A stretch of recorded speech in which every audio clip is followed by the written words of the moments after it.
Alright, Shalom, Shalom.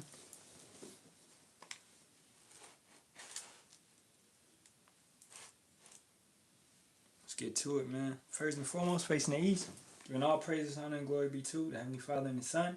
Yahawah, Sham, Yahawashi, Sham, Barak. Those are the true names of the Father, Son, and the Holy Spirit. Yahawah equals He is, He exists. That's the Father's name. Yahawashi equals He saves, He delivers. That's the Son's name. And Barak is how you say Spirit Holy. And Lashawan Kodash, all of that. It's in the Paleo Hebrew, Lashawan Kodash. The holy language, holy tongue.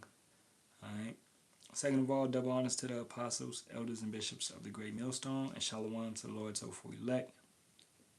It's your brother Yoram Kazak back with hopefully another edifying lesson through the spirit, power, and strength of Yahawah Bashim, Yahawashi Bashim Kadash. And this one we're going to media manipulation, or manipulation of the media, which Esau is, fond of. Is how he puts out a lot of his spells, witchcraft, all this type of stuff, doctrines, philosophies. All right. So what we got on the screen is this show on Amazon Prime. It's called The Boys, and he's been using this show over the last, this is the 5th season, over the last 5 years, and it goes back to comic books, where a lot of stuff he's been doing has been basically lining up in the show. Like, it's predictive programming. Matter of fact, let's get that first, because it's funny. Like, when you seeing it with a spiritual eye, then you can really see everything in the show is like happening in real life. So predictive programming is a conspiracy theory. That's what they always say. A legend that elites use fictional media, movies, TV, books to subtly condition the public to accept planned future events, making shocking disasters feel inevitable or familiar. It posits that media functions as a psychological tool to reduce resistance to upcoming nefarious societal changes. Okay, it's conspiracy theory, right? This is what you're doing, though. How much movies, shows do we see based upon getting a chip in your head or in your right hand? Okay? How many shows and movies do we see based upon apocalypse type events where the world is over, alright?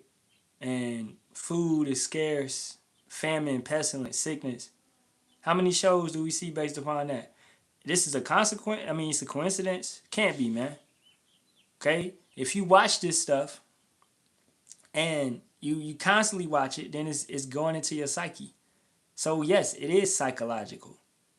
If you don't want to admit that fact of it, then you Patrick Star under a rock, man. You got to wake up and see that this stuff is being used as warfare. It's being used as weapons. So this put it correctly and properly. And the key word, to subtly condition the public. What is Esau? Let's go to Genesis. Genesis 3. Now the serpent was more subtle than any beast of the field, which Yahawah power had made. So than any heathen, any of these heathens out here, right? It wasn't talking about no serpent. It's talking about a man. And he said and that word serpent, as we broke down, last video, I believe, or a couple videos before, goes in the word Nakash, which means a wizard, a warlock, a person that works divination, a person that works spells. So when Esau talks, when Esau brings out his entertainment, all this type of stuff, he's casting a spell. And if you're weak, if you don't have Yahawah Ba'ashem Yahawashi, you don't know the correct way and the proper way, then you're going to fall under his influence. Just like Eve, being a weaker vessel, fell under his influence, and she brought that back to Adam. So the best way to get to a man is through his woman. You know what I'm saying? Most of the times. And he said unto the woman, what did he say? He talking to the woman. Yea, have power said, ye shall not eat of every tree of the garden. And the woman said unto the serpent, We may eat of the fruit of the trees of the garden, but of the fruit of the tree which is in the midst of the garden, Yahawah hath said, Ye shall not eat of it, neither shall ye touch it, lest ye die. And the serpent said unto the woman, Ye shall not surely die. Now keep in mind that at this point in time, we was going to live forever regardless. We didn't know what death was. We had no understanding of it. We never seen it, you know. We would never would have felt it. We were sons of the Most High. So just like the Most High doesn't die, so we would have lived forever. All right. So that goes back to him being subtle, him being sneaky, him being manipulative. All right. Verse 4. And the serpent said unto the woman, Ye shall not surely die. For power doeth know that in the day ye eat thereof, then your eyes shall be opened, and ye shall be as gods, knowing good and evil. What I just say? We was the sons of gods. We was already as gods. Adam was already ruling over the earth from the garden. He was ruling. He named all the creatures. You know? So he was already in a position of rulership. And Adam also being Yahawashi, that glorified position. And let's get that in John real quick. This is John 17 and verse 4. I have glorified thee on the earth. Talking about the Son has glorified the Father. I have finished the work which thou gavest me to do. So the Father gave the Son some work to do down here. And now, O Father, glorify thou me with thine own self, with the glory which I had with thee before the world was. Okay? So going back to Yahawashi, having that preeminence, that glory, and that rulership position. And you can also get this in Colossians 1. And we start at 13. Who have delivered us from the power of darkness and have translated us into the kingdom of his dear Son. Now, both of these scriptures we just brought out is clear as day, letting you know the Father and the Son are different entities. Okay? You know, because we have people, yeah, it's 2026, but we still got people out here believing in a Trinity doctrine and things of that nature. You know what I'm saying? Verse 14. In whom we have redemption through his blood, even the forgiveness of sins, who is the image of the invisible power, the firstborn of every creature. So Yahawashi was the firstborn creature, period. The firstborn of everything. Everything that exists, Yahawashi was the first to be created by the Most High. A creature is created. A creator has no creation. So Yahawah is just simply Yahweh. That's it. You know, it's no origin story. But Yahawashi's origin story is Yahawah created him, and then Yahawashi created everything else. Verse 16, for by him was all things created, that are in heaven and that are in earth, visible and invisible, whether they be thrones or dominions or principalities or powers, all things were created by him and for him, and he is before all things, and by him all things consist. And he is the head of the body, the church, who is the beginning, the firstborn from the dead, that in all things he might have the preeminence. So Yahawashi has preeminence above every single thing. He's the head. He's the first elect of the elect. You know, he's the epitome. He's the, the prototype, the alpha, right?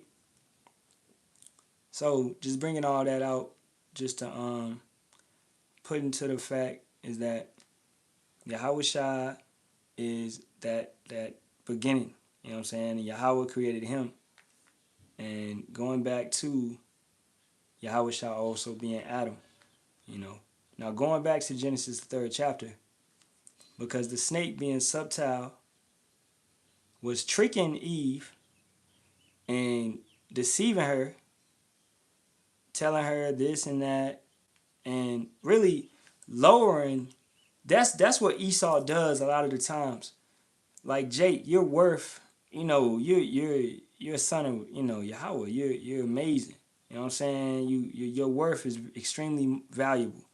But Esau would, it'll say you come from the slums, you come from the ghetto, you come from whatever, you come from here, you come from there. They'll sell you short, or they'll cause you to sell yourself short, where you'll go and sell out, You're going to bug out.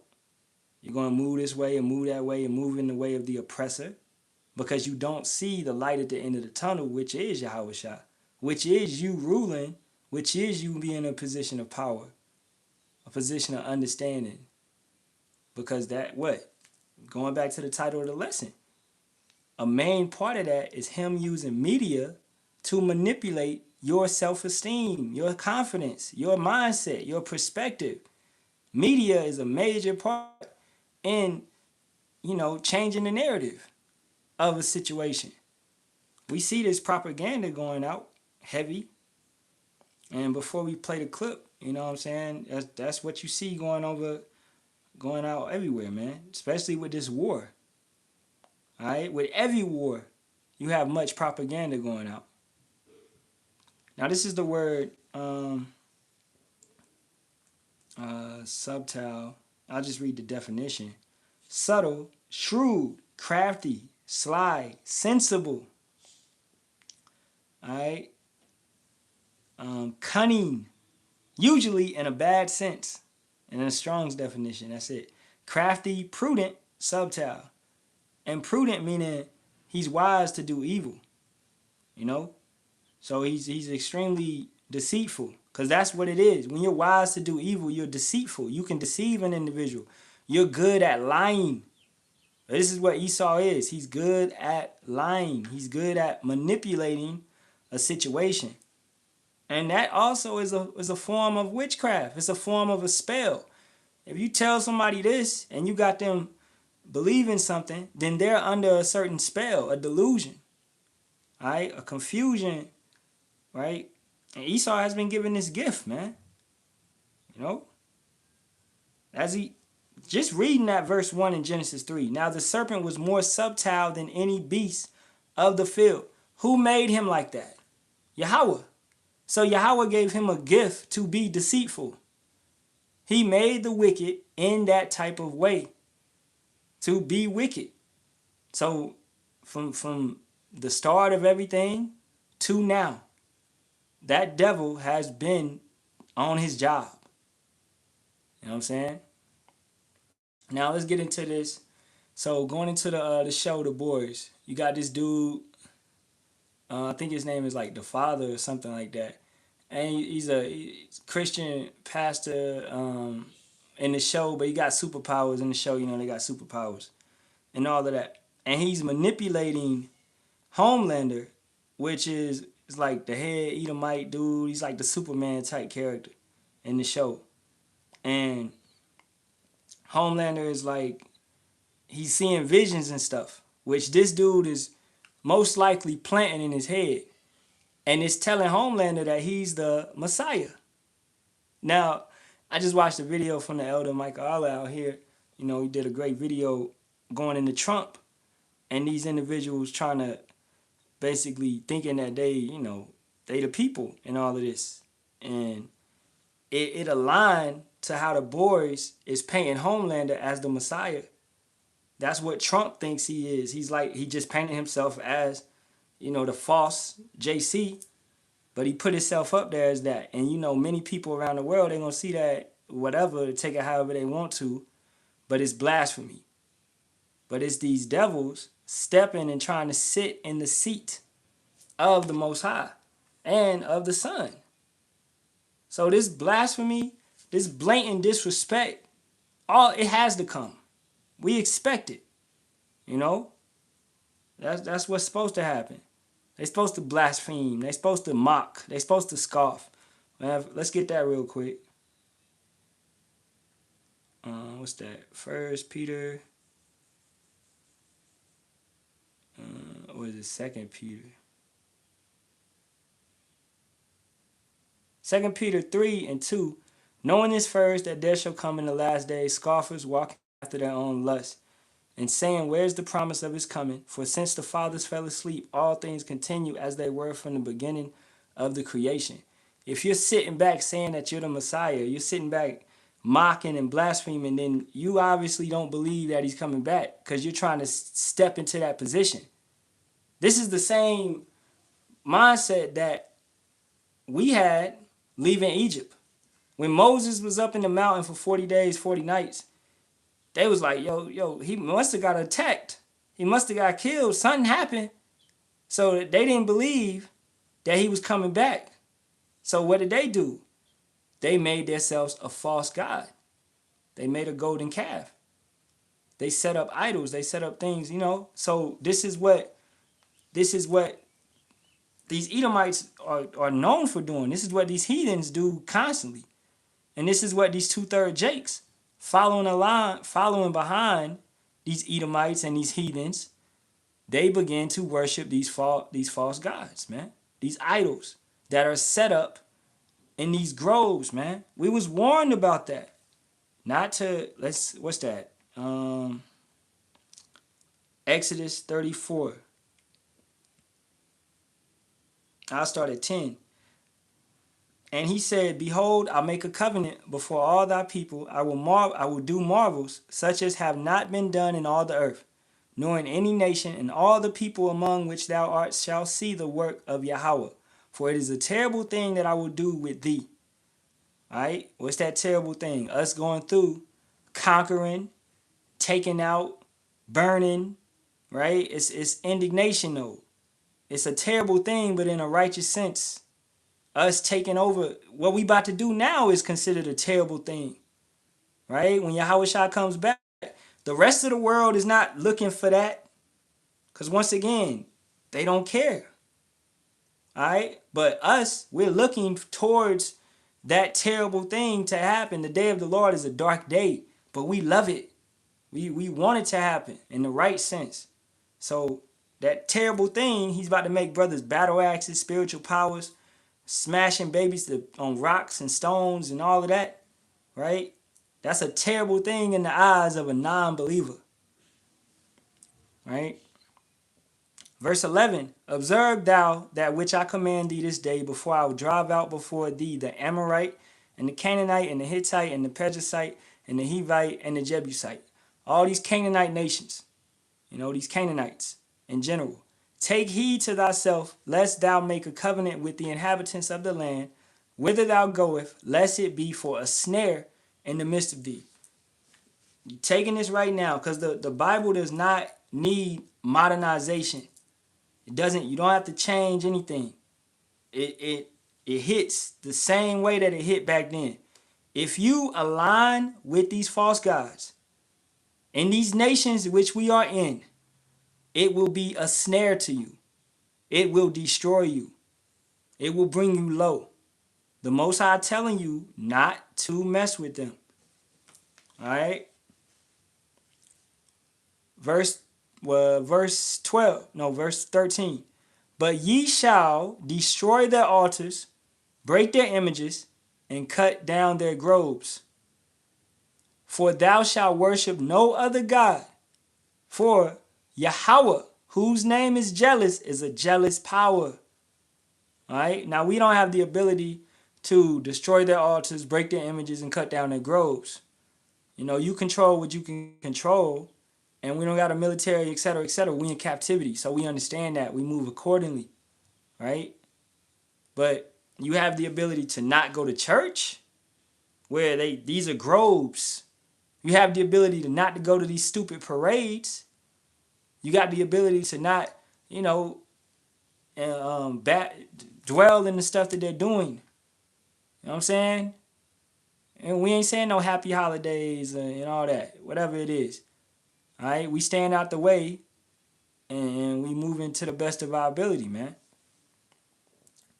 Okay? Because Yahawah is a what? He's a jealous power. Whose name is jealous is a jealous power. Lest thou make a covenant with the inhabitants of the land, and they go a-whoring after their gods, and do sacrifice unto their gods, and one call thee, and thou eat of his sacrifice. And thou take of their daughters unto thy sons, and their daughters go a-whoring after their gods, and make thy sons go a-whoring after their gods. Thou shalt make thee no molten gods. All right? Yeah, I'll end it right there at that point. Okay, I'm about to play the video. But the fact is you should not be indulging and going after these false gods and worshiping these false gods in any form or capacity, man. I don't care if you a Virgo, that's not it. Where's that in the scriptures? If it's not in the scriptures, it's best for you not to be associating with it. Look at these individuals, these Genesis dudes, man. Right? This dude said, Yeshua, and that's his real name. Like, what? I was like, yo, that's wild. But it's crazy. But the Most High took the name from him. Because what? They going a horn after these false gods. They taking the bag. So they're done. Yahawah threw them in a spiritual prison, man. Where they used to see the light in some capacity. Now, you calling on Yeshua, bro? Alright? Which that leads me to know that you calling on Yahweh. Okay? Which Yahweh goes back to an Edomite god. What's his name? Quos. Okay? The big nose individual. Okay? So these individuals are done. Any type of research and diligence that you used to have is no longer found in your temple. Because you chose not to worship. And this is how we know. As long as they had the name, they didn't worship the name. They didn't care. They didn't take it serious because it's took from them. If you don't take a relationship serious, then that relationship is going to fall apart. The bond is broken. You know what I'm saying? So that's what happened with any individual you see falling out. They wasn't in fervent love. Right? So let's keep it going. Let's hit this. I'm gonna hit this video. I ain't gonna play a lot of it because copyrights and all that. But matter of fact, let me speed it up. And this dude just gonna be talking about this whole situation. And I'm gonna play the other one about Homelander saying he the Messiah, and just tag it into how Trump believes basically the same thing, man. All right. Purpose of introducing Oh Father this late in the show. He's on the poster for the final season with all the other suits, despite us knowing literally nothing about him. And 3 episodes into the final season, we still barely know anything, but we may have gotten some clues to what his role will be. So here's the theory. Oh Father is manipulating Homelander, and the Stillwell visions that he's having aren't just, him losing his mind, but it's part of Oh Father's powers. Now, I know that sounds like a really big assumption to make, but by the end of this video, I'm going to show you how there's actually a decent amount of evidence to support it. And if you've already liked the video and subscribed, let's get into it by first talking about who Oh Father is. Because the show hasn't explained pretty much anything yet, but that's probably intentional. But what we know so far is that Oh Father has been introduced this season as a Christian suit. He is a religious leader, and he is this creature with speaking powers.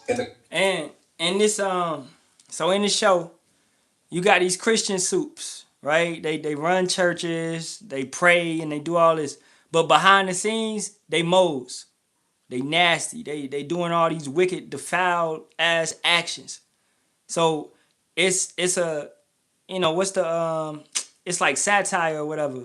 Okay? It's picking on what's really going on in the world. And that's what Esau uses these shows to do. Real quick, let's get Psalms 64. All right. This is verse 8. So they shall make their own tongue to fall upon themselves. All that see them shall flee away. In these little shows, these sitcoms, these movies, these, whatever, he exposes what's really going on behind the scenes and stuff. And then you got the news that pushes it out, and it all catches up. And it goes back to, it's just like a universal thing where you saw it as a kid and all these like Dexter's Lab, Powerpuff Girls, whatever, man. The villain always had to tell you what he was doing, right before he got stopped, right before he got caught. So that's just it's like a universal thing that we see Yahawah using over and over and over to show us. Okay, this is how it goes. As kids, that hit into our psyche. All right. Good is going to prevail at the end regardless, and the bad guy is going to show his hand because the pride and the ego, he cannot not show his hand. He got to show his hand because he's in such a comfortable place where he feels like nobody could stop him. Matter of fact, let's get Isaiah 14. And starting at verse 4.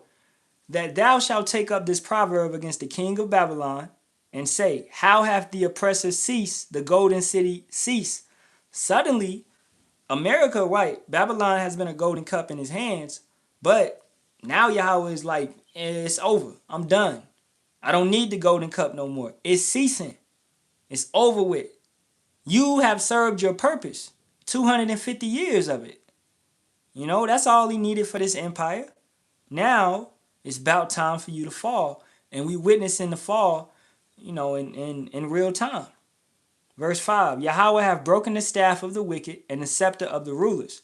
He who smote the people in wrath with a continual stroke, he that ruled the nations in anger is persecuted, and none hindereth. The whole earth is at rest and is quiet. They break forth into singing. When wickedness leaves, this cancer, this plague, right? That has been looking at it like a body with cancer. When you get that cancer up out of you, you fast, you pray, you know, you get all of that sickness, all that illness, stuff that has been holding your body down, you get it up out of you. Your body is rejoicing now, and it's in a better state. It's in a happier state. It's in a state of life. The earth right now is in a state of death. You know, a full circle. The animals hate them. The oceans hate them. The trees hate them. The sky hates them.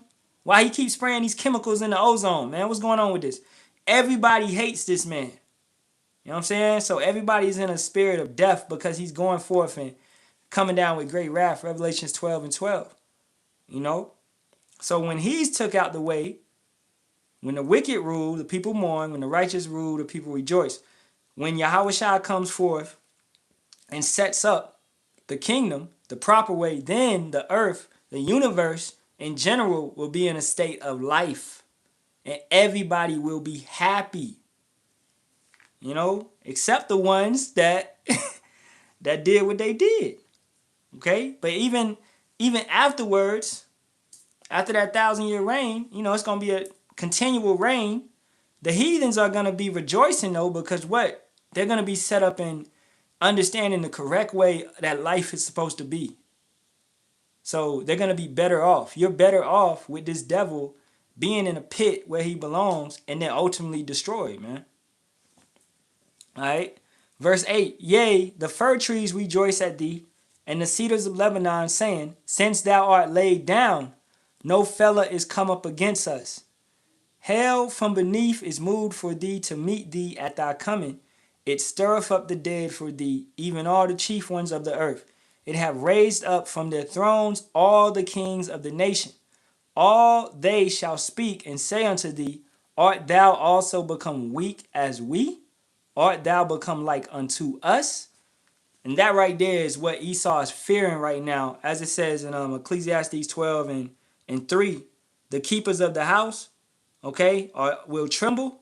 They're in a fearful state because their kingdom is falling in real time. They're witnessing it. And they can't do nothing to stop it. They can't.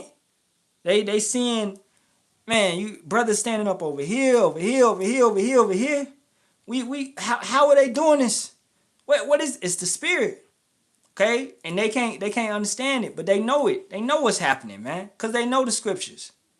But they can't do anything to stop it. So they are trembling and they're fearing, as it also states in Revelations the 11th chapter. They're in fear. You know? Verse 11.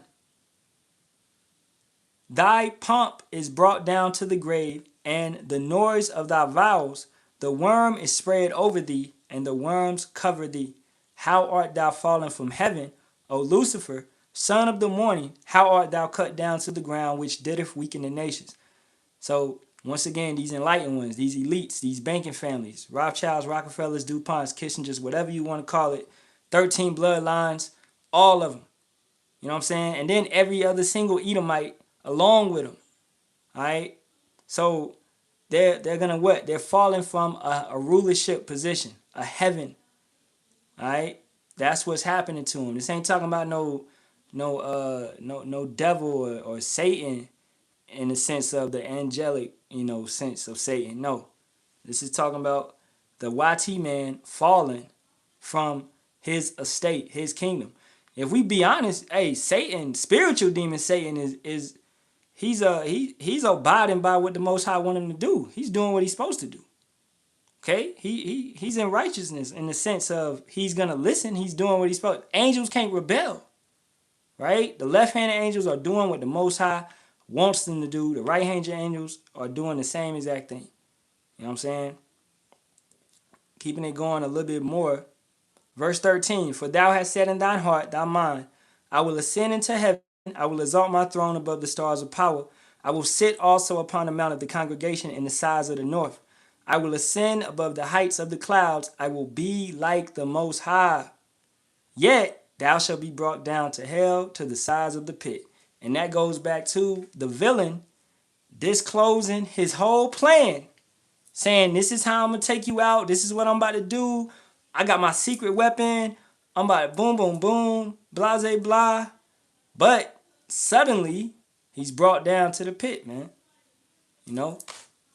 Let's play this some more. Comics, his ability is pretty straightforward, just flight and super strength. But in the show, they've already shown that his power is probably sound-based. Now, I've seen some people speculate that his power works like Black Canary or Black Bolt, like basically a super-powered sonic stream. And while it may be presented that way based on like the special effects in the show, it doesn't actually do any damage when he was yelling. If his power was actually similar to him, if he was yelling that loud at the top of his lungs, it should be blowing things apart like Banshee from the X-Men. But for Old Father, he's yelling and it doesn't really do anything, it's just really loud. Now, I don't think his power is going to be just something lame like his voice is really loud. I think his power has something to do with emotional manipulation. Maybe similar to Kate's power from Gen V, but instead of being able to touch them and control their mind, it's probably a weaker version, but he can do it through sound. Just based on the only times that we've seen him use his power, you know, we see the Deep and even Homelander kind of not really caring about the ceremony for A-Train. But when he uses his power and he starts yelling, everybody starts, you know, getting up and clapping. And this is the first time that we see Homelander have his still-will hallucination and him hear her voice in his mind. So that's what I think O'Father's real power is in the show. It's something to do with triggering feelings of bliss, maybe agreement,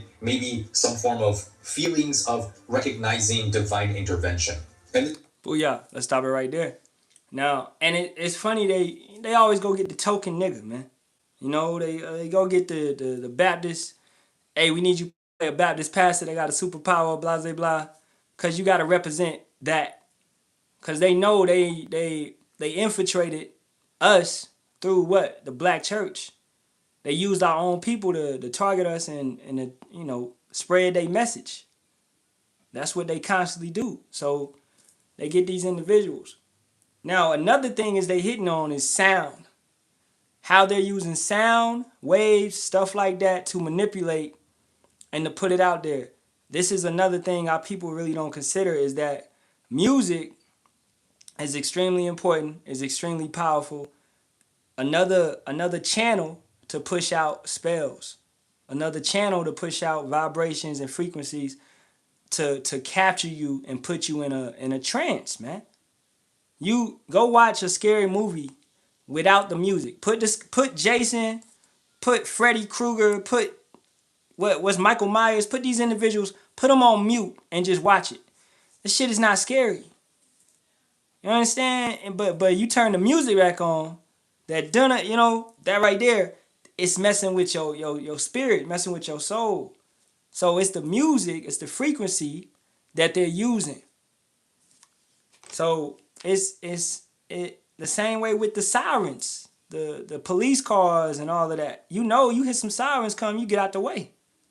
It's the frequency. So Esau is not slow. All right, let me see. Let me get a precept in 1 Samuel with King David playing the harp. This is 1 Samuel 16. And I'll start at 21. And David came to Saul and stood before him, and he loved him greatly, and he became his armor bearer. And Saul sent to Jesse, saying, Let David, I pray thee, stand before me, for he hath found favor in my sight. And it came to pass, when the evil spirit from power was upon Saul, that David took an harp and played with his hand. So Saul was refreshed and was well, and the evil spirit departed from him. When King David used to play his harp, letting you know music can be used in a good way, but it also can be used how Esau is using it in a wicked way, a corrupt way, to as a weapon of harm, you know? And that's what he does with everything on this earth. He takes the food, he turns it into a weapon. He learns how to control the weather. Well, bro, you can make it rain in places where it's drought, but you don't do that. You use it to harm people. You use it to push out your chemtrails and your chemicals.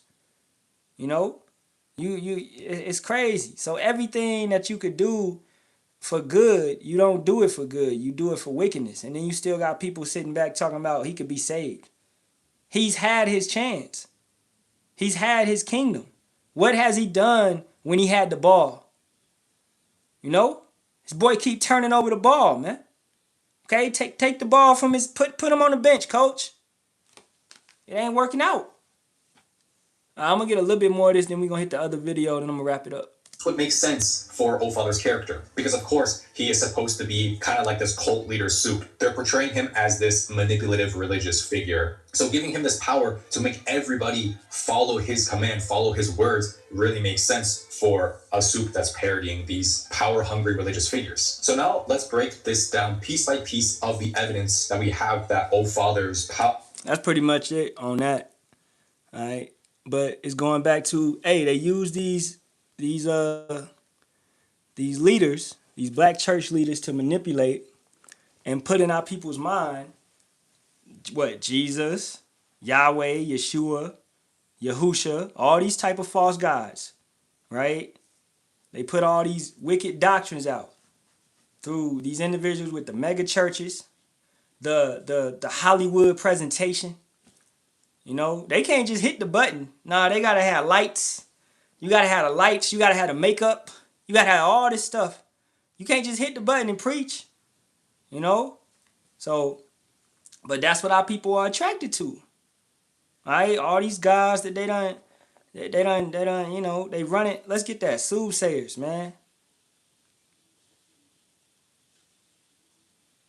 They love those sweet things.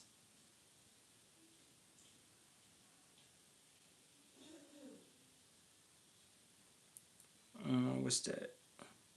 Matter of fact, I go to Micah 5 and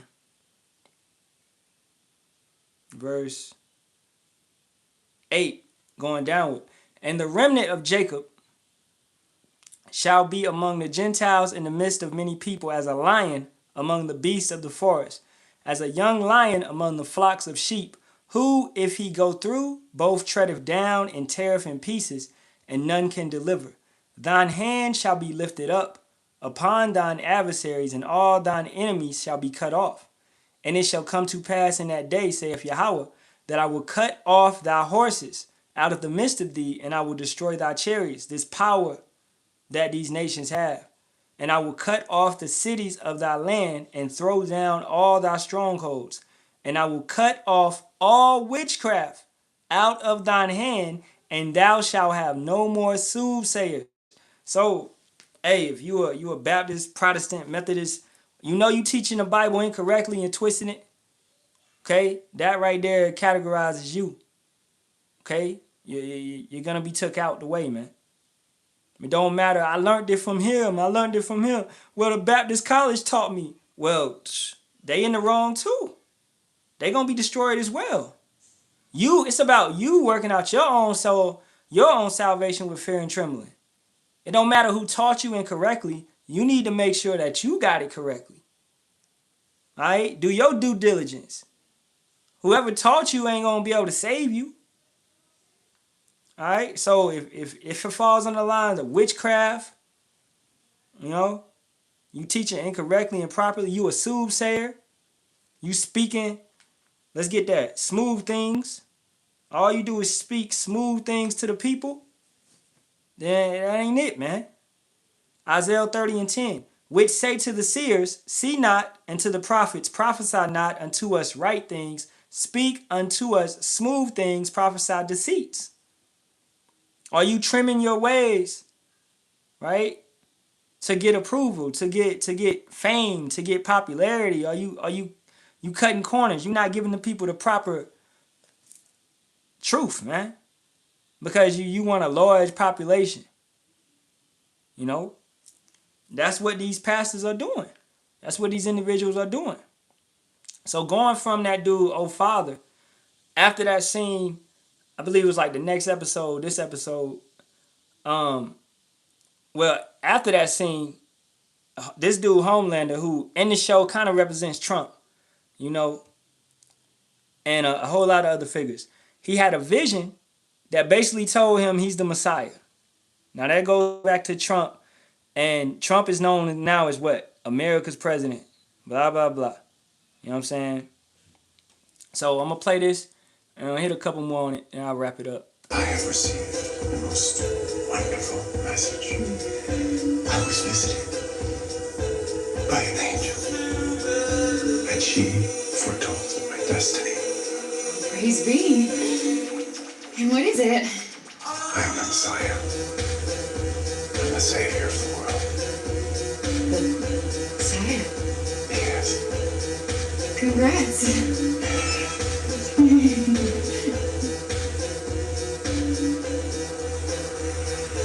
I have received. She was like, isn't it crazy? He said he the Messiah. But hey, that's how they coming, right? What the scriptures already warned us about. Because they going to come with these type of ways. They going to say he in the desert. All right? Nah, that ain't it. He's not in the desert. They going to say he over here, he over there. All right? So they going to come with all these type of lies, man. Let's go to Matthew 24. And start at 24. For there shall arise false Mashiachs and false prophets, and shall show great signs and wonders, insomuch that if it were possible they shall deceive the very elect. Behold, I have told you before. Wherefore, if they shall say unto you, behold, he is in the desert, go not forth. Behold, he is in the secret chambers, believe it not. For as the lightning cometh out of the east, and shineth even unto the west, so shall also the coming of the Son of Man be. For wheresoever the carcass is, there will the eagles be gathered together. All right. So us, hey, hopeful elect, you know, we paying attention, and we being diligent, and we making sure that we on our P's and Q's, we dotting our I's, we crossing our T's. We're not gonna fall for the okie doke. Okay, we're not falling for the BS that these individuals is coming with. They're going to try to get these people, Project Bluebeam, right? Wherever. They say he over here, he over there, he over there. We know how he coming. So, real recognize real, and they going to look real unfamiliar, you know? So, let me see. I saw y'all brothers put up some precepts. Brother got Wisdom of Solomon 2:23-24 from the brother Kakama Shalawam. For power created man to be immortal and made him to be an image of his own eternity. Nevertheless, through envy of the devil came death into the world, and they that do hold of his side do find it. Exactly.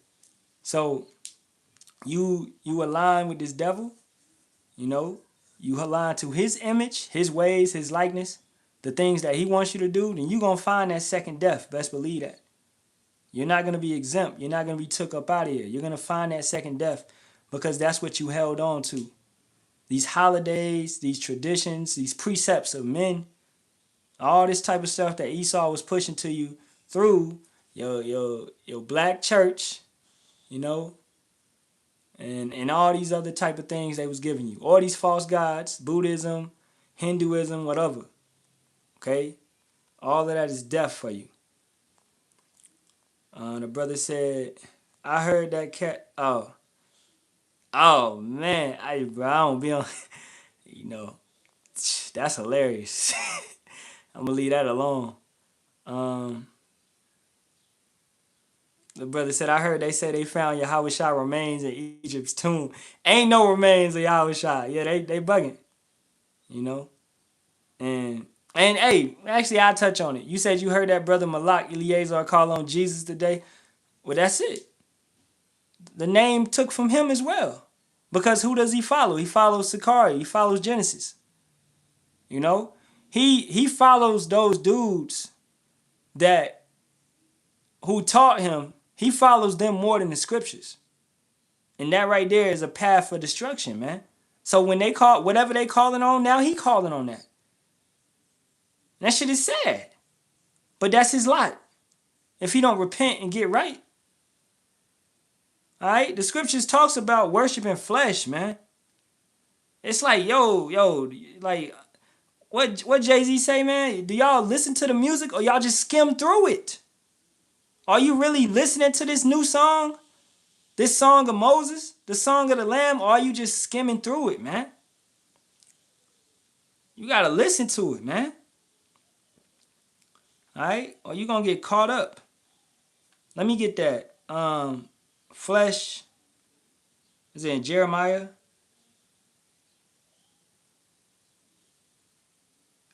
No. I think it's in Jeremiah. Trusteth in flesh?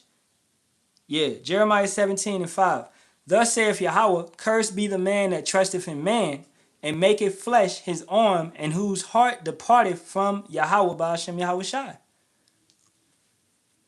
So you gotta check yourself and examine and make sure the doctrine is proper, the doctrine is correct. You know the letter J was created in 1524. The name Jesus wasn't even in the KJV, the 1611. All right, the name, that's not Hebrew, man. But these guys don't got study skills. They're not diligent. They don't love Yahawah by Hashem Yahawashi. They love these guys that taught them, man.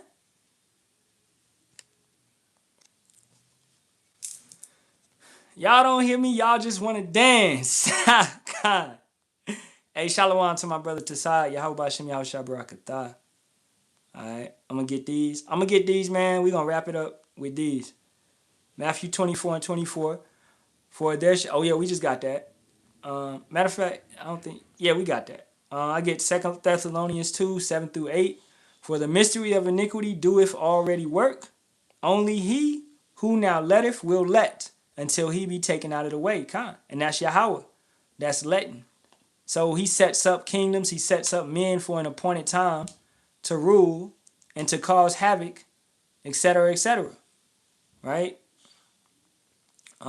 Keeping it going. Verse 8.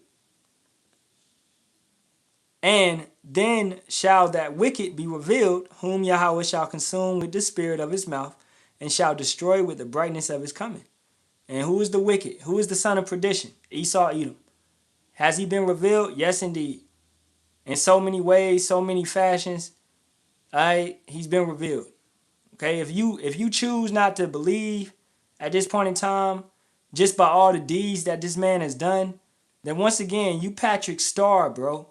You sleeping under a rock. And Patrick Star that right there is a joke. Because what? He's the dumbest character on SpongeBob. So that's what you are. You're the dumbest character out here. You don't know what's going on because you sleep under a rock. Cognitive dissonance. Stockholm syndrome. All right? All those type of POW illnesses. You love your master. You love the people that took you captive and beat your ass. All right? This is what's happening to our people, man. You know? Calling on Jesus, bro. 2 Thessalonians 2:9-10. Even him whose coming is after the working of Satan with all power and signs and lying wonders, and with all deceivableness of unrighteousness in them that perish, they receive not the love of the truth, that they might be saved. So for that cause, Yahawah gave them what? A spirit of delusion. Loosely quoting. All right. So, man, that's pretty much it, man. Like I said, in the show, The Boys, which this dude kind of represents Trump, and he believes he's the Messiah. In the show, they pushing that narrative. You know what I'm saying? And they're going to start a church behind him. And they making it subtle with a lot of subtlety because they said, and it's funny. They said it in the show. It's like, Well, we can't tell people that he's the Messiah because they're not going to accept it. We got to do it subtly. We got to come. I know how to push it out. I know how to bring it. So they brainstormed and they came up with a plan on how to put him out there as the Messiah. You know? And that's the same thing they did with Trump. You saw him in the White House, all them sitting there praying. Who y'all praying to? Who y'all praying to, man? I want to know. Who y'all praying to, man? It ain't gonna work. Okay? It ain't gonna work. You know? But hey, that's it, man. Hey, giving all praises, honor, and glory to Yahawah, Ba'asham, Yahawashi, Ba'asham Kakadash. And double honors to the apostles, elders, and bishops of the great millstone that rule well and teach well and sincerity taught us his truth. As always, shalom, shalom. The water for all the precepts, all the support that y'all Akyam show, man. The water. Keep doing y'all videos. Keep going hard. All right. Kwam Yasha Allah. Keep the faith and abide but ball. All right. And shalom, man. Shalom.